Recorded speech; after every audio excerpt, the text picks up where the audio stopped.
नमस्कार, आप देख रहे हैं युवा हित। मैं निशांत अभी उपस्थित हूं पटना में और हमारे साथ जुड़ रहे हैं श्री वेंकटेश शर्मा उर्फ डब्लू जी, जो लगातार स्नातकों के मुद्दे को उठाते रहे हैं, जो स्नातक से इस बार अपना उम्मीदवारी भी जता रहे हैं, पिछले बार भी उम्मीदवार थे और लगातार जो स्वास्थ्य, शिक्षा और स्वरोजगार का मुद्दा है, एक ऐसे एमएलसी प्रत्याशी हैं जो लगातार इन तीन विषयों पे हमेशा मुद्दा उठाते हैं और इस पर चर्चा करते हैं कि आखिर स्नातकों का जो समस्या उसका समाधान कैसे हो सकता है। तो जुड़ रहे हैं आपके साथ में वेंकटेश शर्मा और डब्लू जी। सर, आपका हार्दिक अभिनंदन है हमारे शो में। धन्यवाद सर।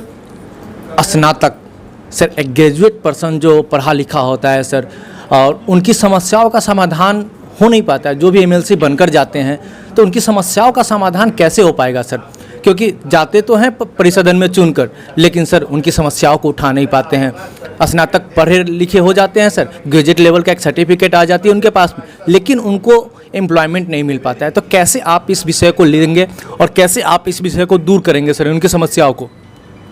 देखिए, सर्वप्रथम स्नातकों के सवाल पे विधान परिषद में जो कोटा निहित है जी, क्योंकि स्नातक बेरोजगारों के कल्याणार्थ ये बनाई गई एक व्यवस्था है, लेकिन आज तक जितने भी चुनाव हुए स्नातकों के बिहार में और उससे जो चयन होकर जो प्रत्याशी जीतकर आए, वो विधान परिषद में जो गए वो स्नातकों की कभी चिंता नहीं की। सिर्फ और सिर्फ स्नातक के प्रतिनिधि बनकर नहीं रहे, वो विधान परिषद के सदस्य हो गए। हम ये कहना चाहते हैं अपने दर्शकों के, आपके माध्यम से दर्शकों को और अपने मतदाताओं को, बिहार के आम आवाम को, कि स्नातक का चुनाव बुद्धिजीवियों का चुनाव है, ये बेरोजगारों का चुनाव है। क्योंकि सत्ता रूपी व्यवस्था के खिलाफ एक बड़ी आवाज़ है, क्योंकि सत्ता जब मदहोश हो जाती है बेरोजगारों के सवाल पे, तब उनको आकृष्ट करना, उनके विचारों को अपने विचार बना के प्रदर्शित करना, ये प्रतिनिधियों का काम होना चाहिए।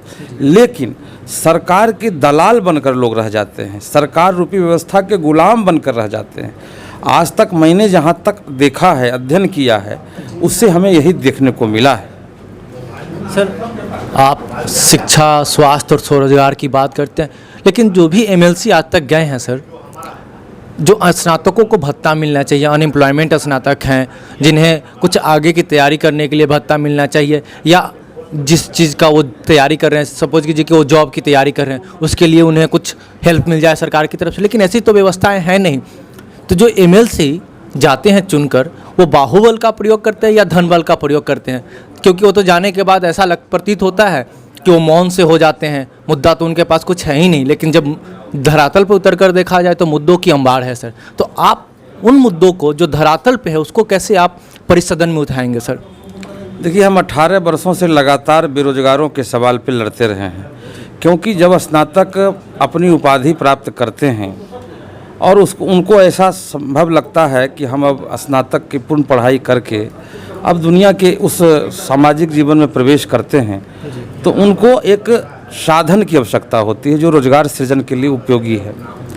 तो रोजगार सृजन के लिए कई आयाम बनाए हुए हैं देश दुनिया के अंदर, लेकिन उन आयामों में उनकी प्राथमिकताएं समाप्त होने लगती है, क्योंकि सबों को सरकारी नौकरी संभव नहीं है, और सरकारी नौकरियों में जिस तरह से धांधली है तो मेधा का भी वहाँ मूल्यांकन नहीं हो पाता है, एक बड़ा कारण है। लेकिन मैं नहीं मानता हूँ उन विषयों को इस बिंदु से कि चलो कोई ना कोई तो स्नातक ही वहाँ पर गया। लेकिन जहाँ तक सवाल उठता है कि अन्य जगहों पर जहाँ उपयोगिता है उनकी, और उनकी उपयोगिता का, उनके विचारों का अवलोकन नहीं हो पाता। सबसे बड़ी समस्या क्या है, राज्य सरकार के पास किसी भी प्रकार का कोई डाटा नहीं है कि हमारे राज्य में कितने बेरोजगार हैं और किन किन क्षेत्रों में कितने बेरोजगार हैं। सवाल है कि डिग्रीधारी तो हैं वो, उनके पास उपाधियाँ हैं, लेकिन किस उपाधि से उनकी आबादी कितनी है। तो सबसे पहले जब मैं, अगर ऐसा हमें लगा, काम करने का मौका मिला, तो सबसे पहले मैं इस लड़ाई को लड़ूंगा कि बिहार में बेरोजगारों की संख्या का मूल्यांकन हो और किन क्षेत्रों में कितने बेरोजगार हैं और कितने रोजगार का सृजन किस किस माध्यम से हो सकता है, इसके लिए एक व्यवस्था बननी चाहिए। इसके लिए मैं लगातार हमारे पुराने प्रोफाइल को आप देखेंगे तो मैं 18 वर्षों से युवा आयोग के गठन की मांग कर रहा हूं राज्य में। उस समय लालू जी की भी सरकार थी, उस समय भी मैंने मांग किया, नीतीश जी की सरकार में भी मैंने मांग किया, लेकिन अभी तक युवा आयोग का गठन नहीं हुआ। और जहां तक बेरोजगारी भत्ते का सवाल है, तो देखिए, भत्ता कोई व्यवस्था का विकल्प नहीं है, लेकिन वो एक तत्काल रेमेडी है।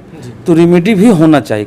कई लोगों का अब सामान्य वो काम नहीं कर सकते क्योंकि उनका एज एक्सपायर कर गया है। तो जिनका एज एक्सपायर कर गया है, जो अब कहीं कोई कंपटीशन में नहीं बैठ सकते हैं, उनको प्राइवेट नौकरियां नहीं हो सकती है, उनमें अब वो क्षमता नहीं है जो कुछ कर सकें, तो उनके लिए भत्ते का प्रावधान होना चाहिए।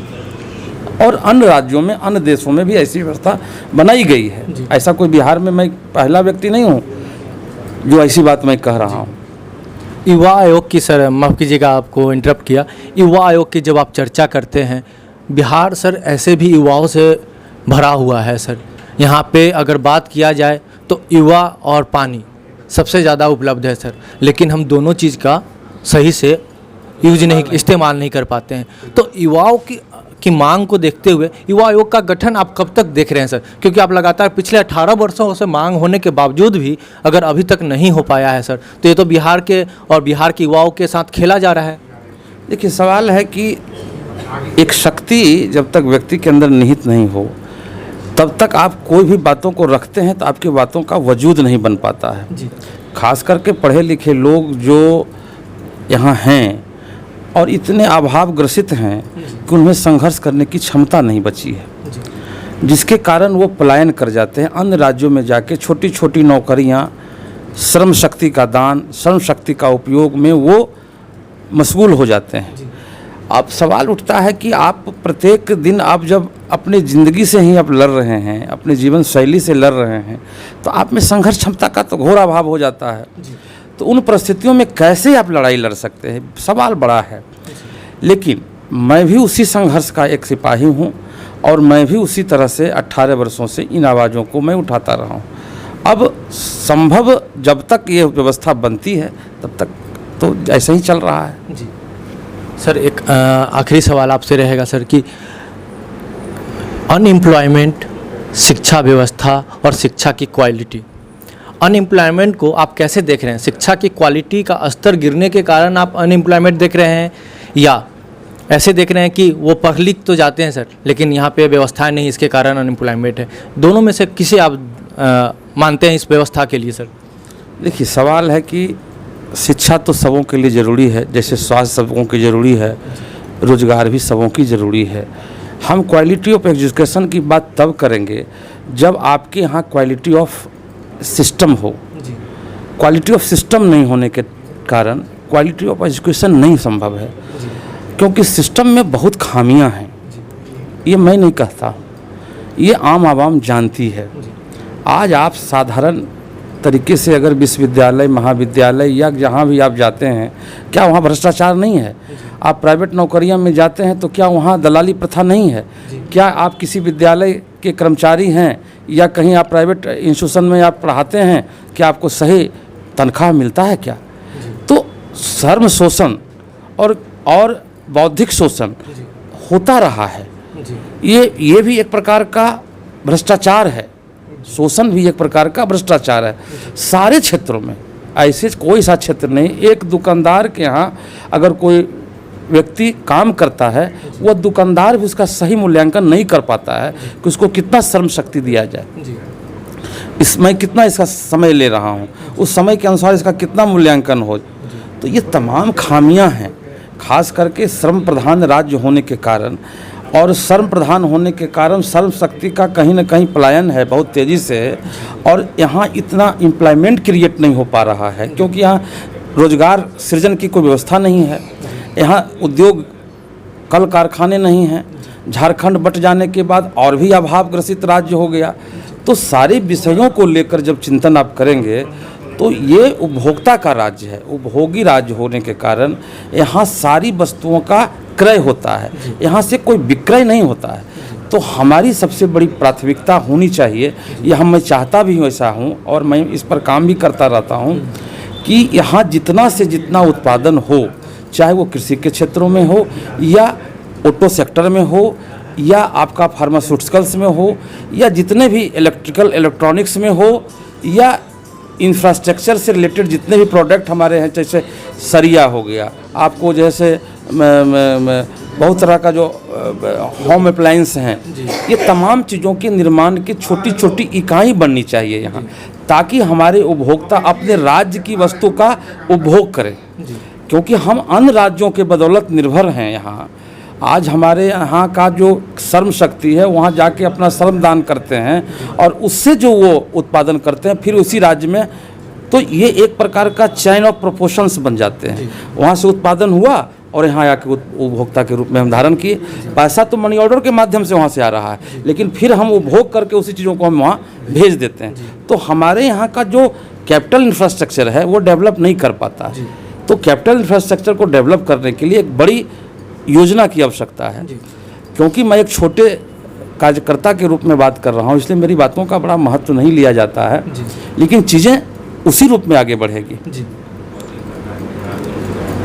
सर, दर्शकों, अभी आपने सुना वेंकटेश शर्मा उपडब्ल्यू जी को, जो लगातार इन्होंने हर बार कहा कि जब तक आप उस आसीन पे नहीं हो जाते हैं, जब तक आपको वो पद नहीं मिल पाता है जहाँ से लोग आपकी बातों को सुने, जहाँ पे आप जाकर अपनी बातों को रख सके, तब तक आपकी बातों की कोई महत्व नहीं रह जाती है। बिल्कुल बात यह सही है। और जो हमारे सत्ता में जाते हैं, सत्ता का सुख मिलते ही वो अपनी मस्त हो जाते हैं अपनी ही बातों में। तो हम और हमारे जैसे युवाओं की समस्याओं का समाधान तब हो पाएगा जब एक जो अपने बातों को रखने की क्षमता रखता हो परिसदन में, उन्हें चुने आप। और वैसे मतदाता जो इस बार पटना ग्रेजुएट में है, सही निर्णय ले और सही व्यक्ति को अपना वोट देकर सदन में पहुंचाए। सर, आखिरी मैसेज हमारे दर्शकों को और आप अपने मतदाताओं को क्या देना चाहेंगे? सर्वप्रथम तो मैं अपने मतदाताओं को, स्नातक मतदाताओं को ये कहना चाहता हूँ कि बिचौलियों से बचें, घर से निकलें, मतदान केंद्र तक जाएं, किसी के भरोसे नहीं रहें कि आपको कोई लेने आएगा, कोई पहुंचाने जाएगा, और घर से आप निकलकर जब मतदान करेंगे तब आपके अंदर का मनोबल बढ़ेगा और तभी आप सही प्रतिनिधि का चयन कर सकते हैं। क्योंकि बीच के बाज़ार में आप कहीं ना कहीं फंस जाएंगे। और लोभ लालच के चक्कर में नहीं पड़ें, क्योंकि बाज़ार में कई प्रकार के लोभ लालच देने वाले लोग घूम रहे हैं। इसलिए सही निर्णय सही वक्त पर। दर्शकों, सही निर्णय सही वक्त पर ले और अपना मत का प्रयोग करें। बहुत बहुत धन्यवाद सर, आपने जो हमारे दर्शकों को और हमारे लिए समय दिया। पुनः आपका बहुत बहुत आभार सर। धन्यवाद।